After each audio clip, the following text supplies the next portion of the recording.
And welcome everybody to another 2 Minutes with Typhoon. That's 2 minutes with me, your humble host, the Fantasy Typhoon, aka the Mentalist, aka your favorite analyst. Favorite analyst.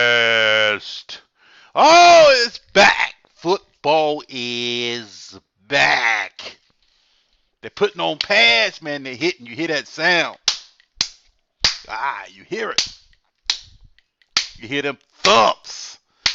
You hear those thumps in the background. You hear that DB creeping up on you.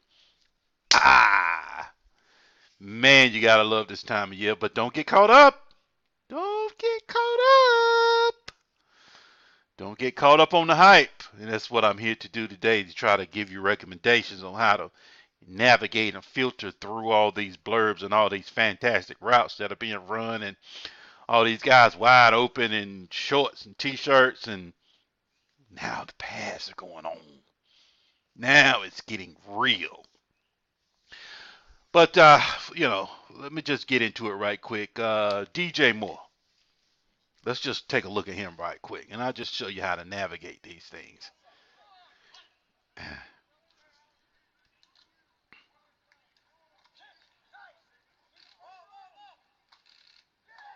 Whether he caught that or not is not what we're looking at. We don't care. We don't care if he caught it or not. We're just looking at body movement. DJ, and right now DJ Moore in pads. Did you see this is in pads? It's one on one. So you still got to take it with a grain of salt, because at the same time, on most of these plays, these slants and these out routes and that was a back shoulder, so that can happen in the game. So he has work to do, is what I'm saying. Um, but DJ Moore, from all the little training camp blurbs and things that you take a look at, uh, DJ Moore has been the most impressive thus far.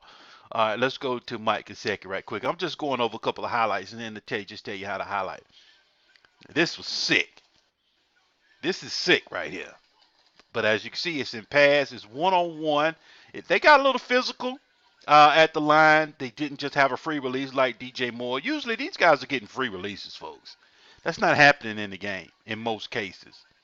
You see what I'm saying? Let's take a look at this one, see what this is. This is Michael Thomas, I believe. I'm sorry, this is 49ers.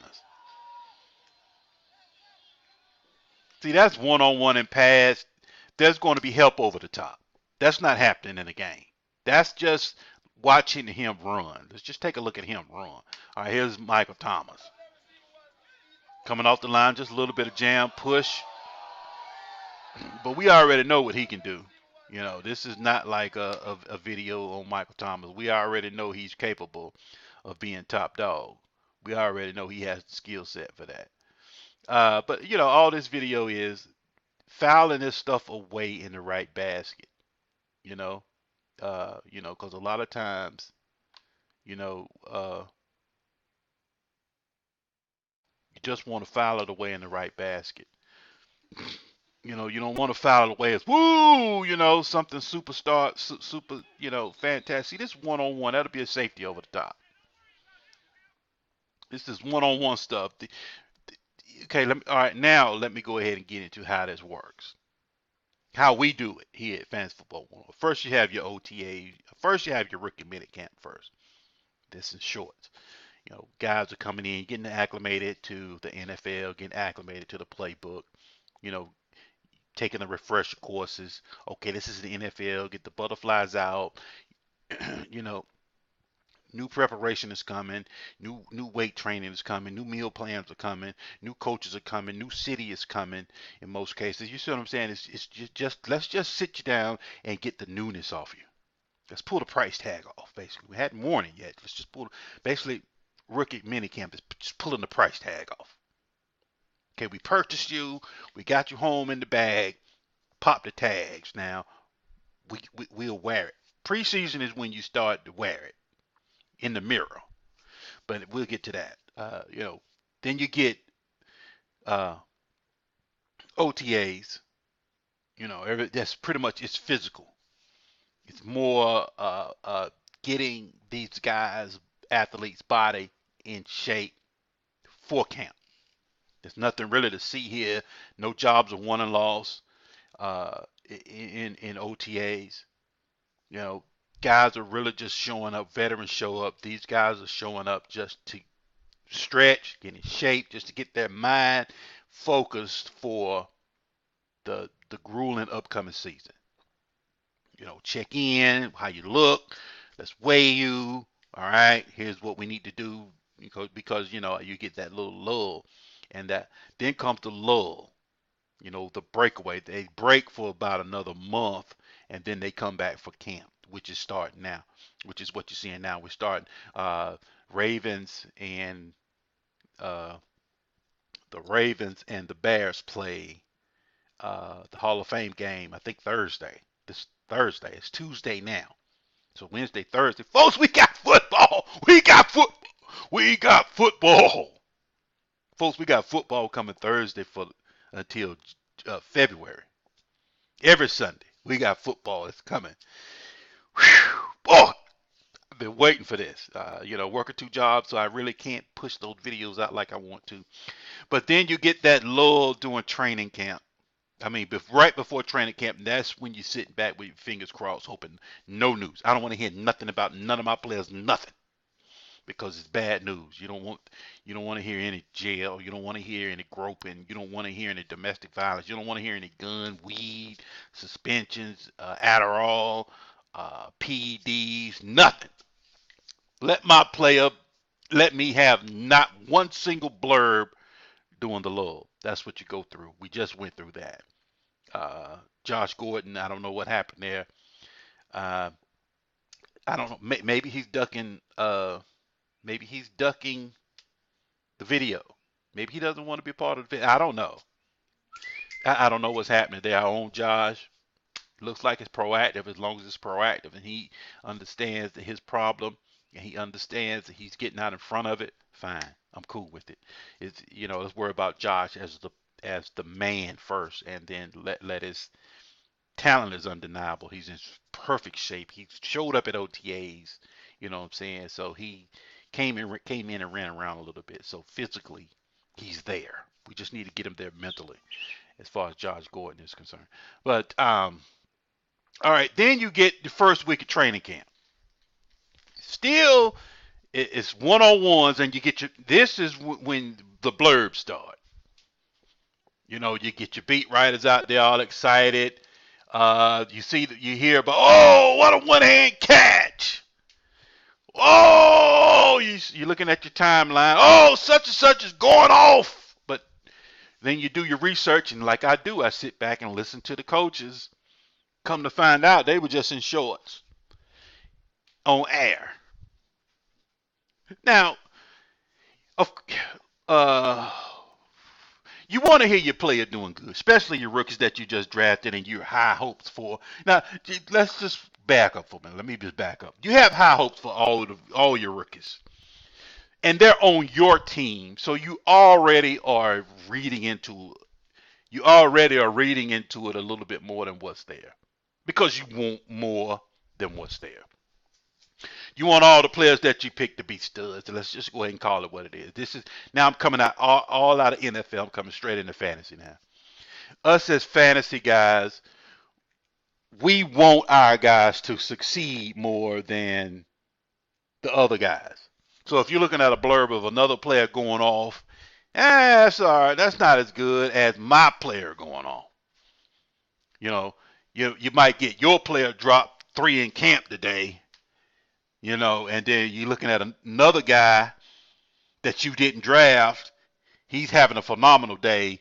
Now you're looking at the phenomenal day. I don't know how good that was, but you're looking at your guy. He might have had 3 drops that day. Oh, he'll be all right. It's okay. You see what I'm saying? That's the bias that you automatically push into it, for the simple fact that it's a player you love. It's a player you've been touting on Twitter. It's a player you're behind, and that's human nature. Our mind and bodies are designed to focus in on what we love more and what we covet more than what we don't. That's just a bodily function that God made us that way. Now you get that first level. Now all of this is a piece of the puzzle But just don't get caught up on the trend. You want your player to stack, stack, stack, stack, stack. Because you don't want TJ Sharp. And if you got TJ Sharp, you want to be smart enough to trade him. You see what I'm trying to say? You want to navigate this thing from training camp shorts to preseason 1, 2, 3, 4 to get ready for game day when you make your roster cuts. Bow. That's when you want to get rid of those guys that the hype is real. That's when you want to trade out. That's your trade out point. Because you already see the flop. Because they didn't follow the road to riches is what I'm getting ready to give you. The shorts. That's past already. The shorts are pretty much gone.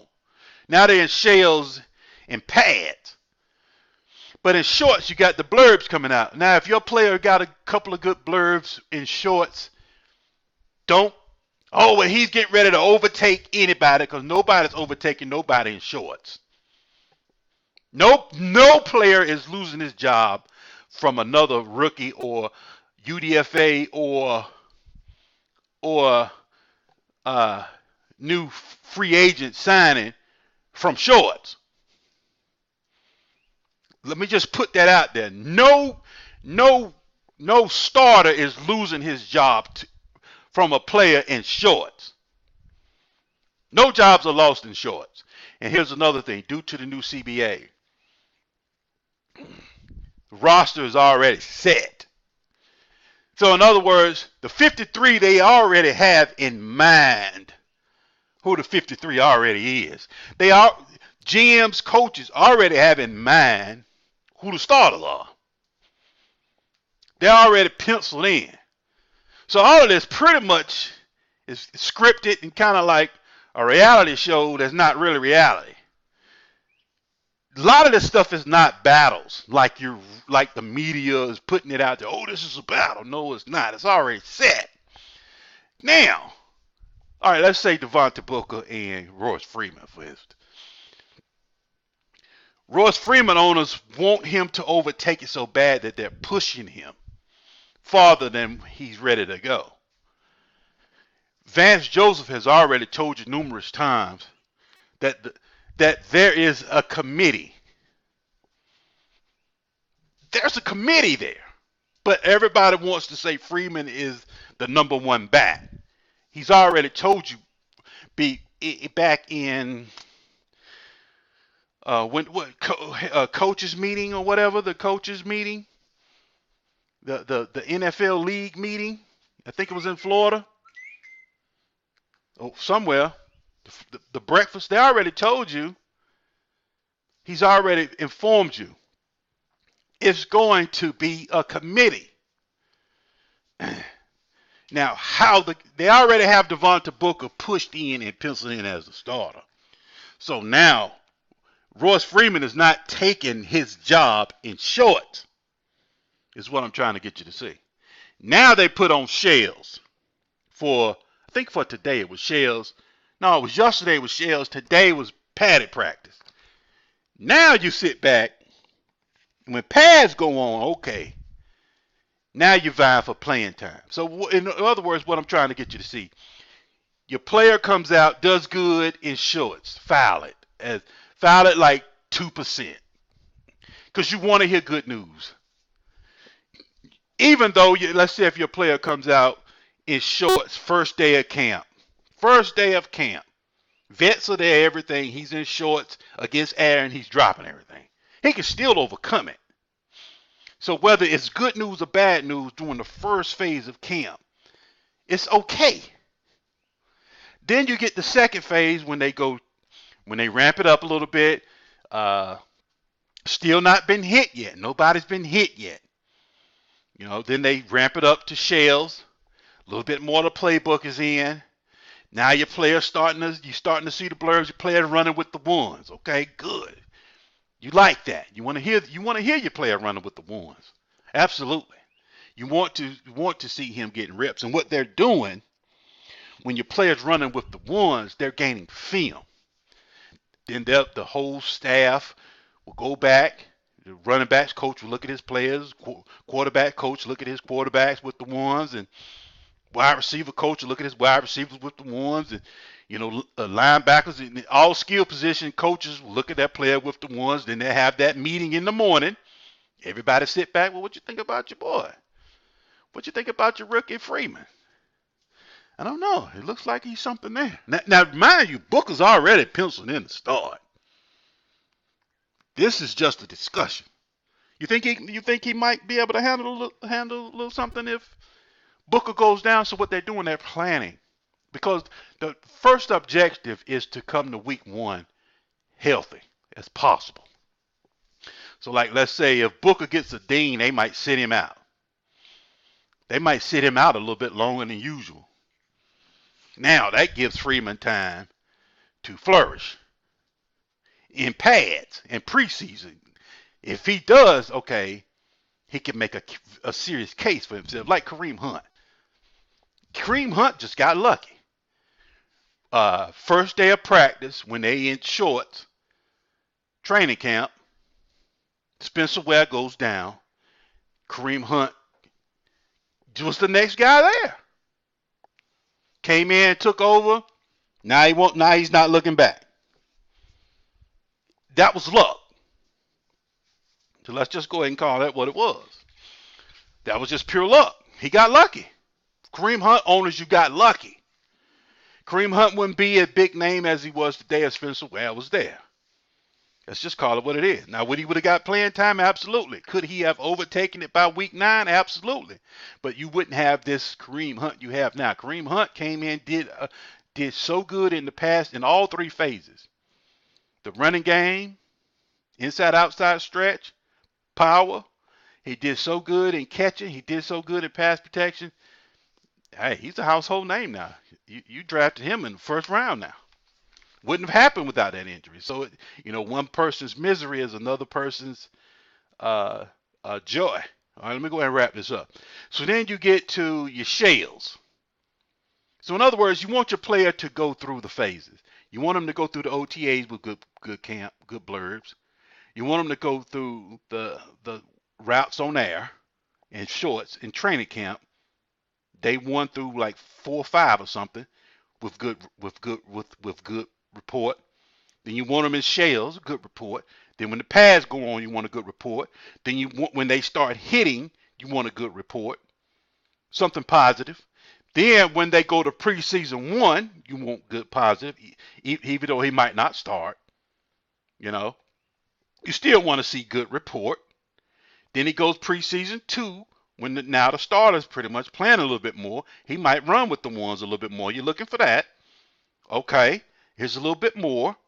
You want him stacking. He's got to stack. And the guy that stacks from OTAs all the way through, that's the kind of guy you're looking at a little bit more than a guy who started stacking right before preseason. Although it does count. Now, let's say you get to preseason 2, you're stacking. Preseason 3, that's the dress rehearsal. In preseason 4, you just hope you got pretty sure your draft pick made the team most cases. All right, let me use Braxton Berrios for instance. Braxton Berrios missed the OTAs, I believe, and now he made training camp. So he's in punt return duties. He's fighting for punt return duties. Special teams. That's how he's going to get on the roster. Now, I'm pretty sure they're going to keep him as far as practice squad. I told you, he's got a long way to go. When he gets his reps, he's got to shine, because he's not going to get much opportunity with Tom Brady. And if Tom Brady don't like you and you're not where Tom Brady wants you, you're not getting the ball. Now, Jordan Matthews continues to get injuries and is taken out of the mix. Good. Anything to help get Berrios noticed right now. All right, he had a good. He's with the backup quarterback Etling or something, so he's running with him right now. I think it's a 3rd string. So he's got to jump from 3rd to 2nd. he can't do that until preseason is when he can make a jump. Right now, he just needs to be seen. Belichick just needs to see him. Oh, okay, all right, that's something there. That's what he needs right now. All right, you go through the shorts, which he did good in. He shined. Still one on one. Still one on one. Anybody really, any receiver can really beat any DB in one on one because they're not bumping at the line. And two, you don't have your linebackers in there, your Wheat, your Will, and your Sams, and your Mikes, and you don't have your free and your strong safeties on the field and your corners.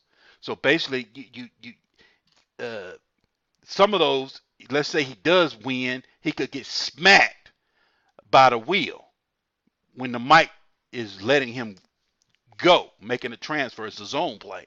He's transferring. So, a lot of these one-on-ones, you're really looking at movement, because these guys aren't even being touched. All right, let me see if I can find one right quick. All right, here's one. Let's see if he's even touched.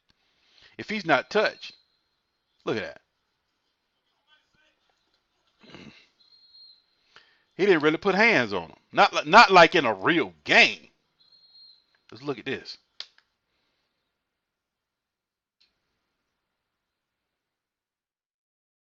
Look how far back he is off him already. Oh, he put a little hands on him. You heard a little bit. That's D-Hop. We all know D-Hop can get it. Here's Sammy. Let's see what Sammy can do right quick.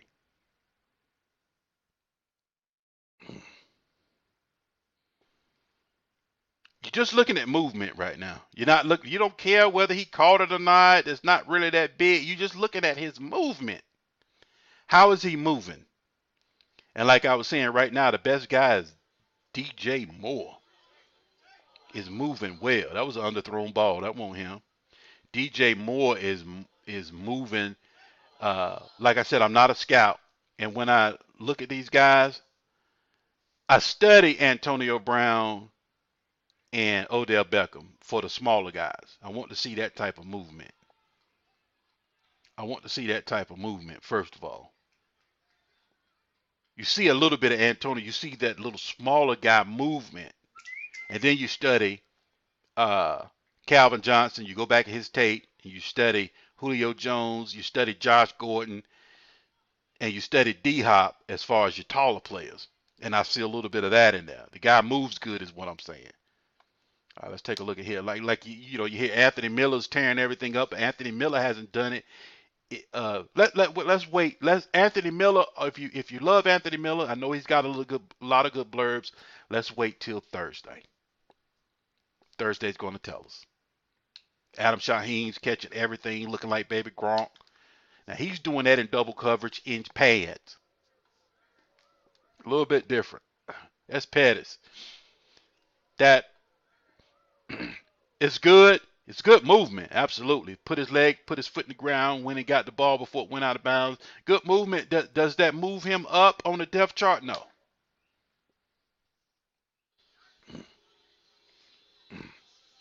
This right here, Sherman didn't even put hands on him at the beginning. Sherman's coming off of ACL. A lot of buzz about this.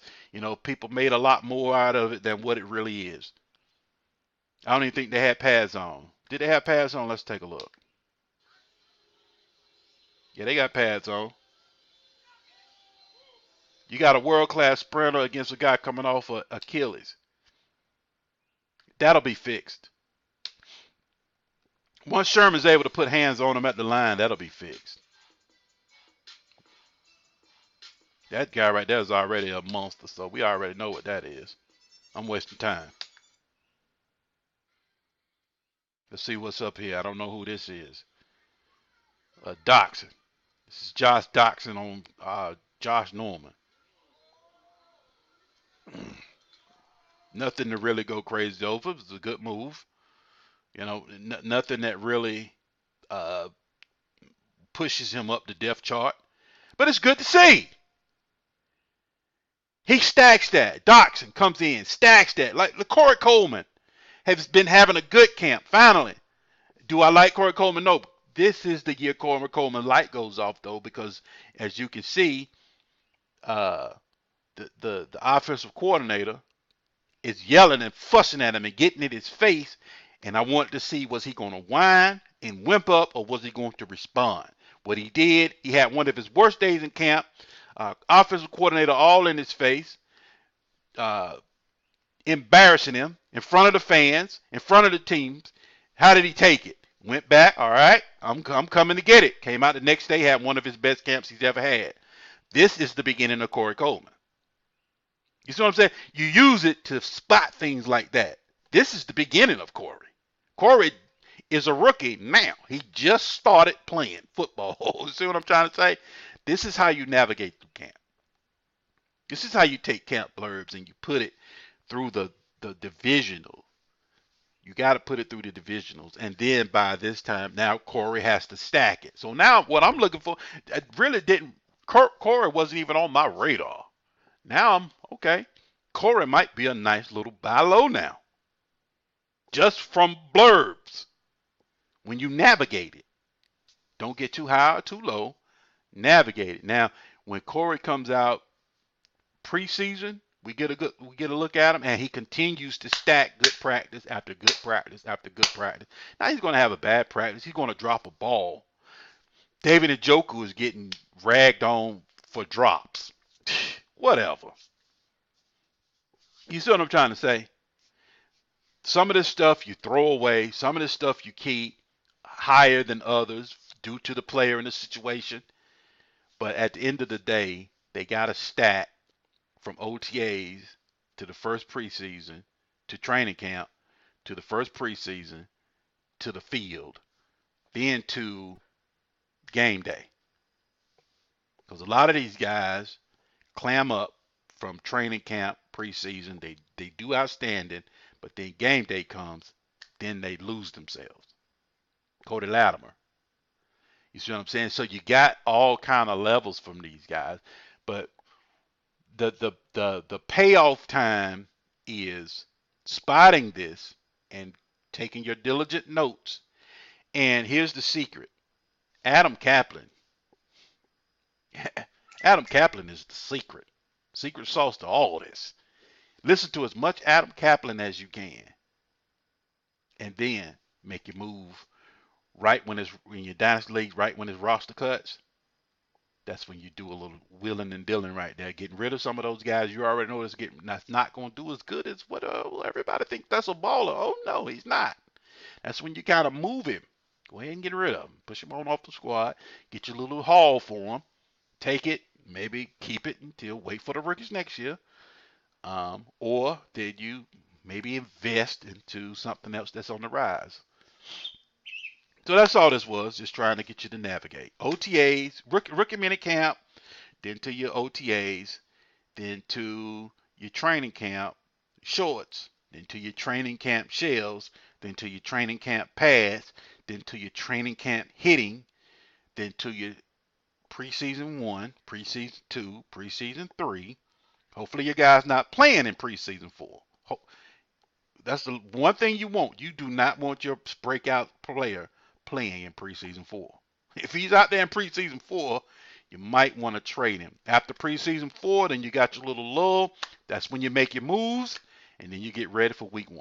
All right, it's Typhoon 2 minutes. I shouldn't even call this 2 minutes with Typhoon. I apologize, but just wanted to get in and help you navigate these blurbs so you won't get overtaken.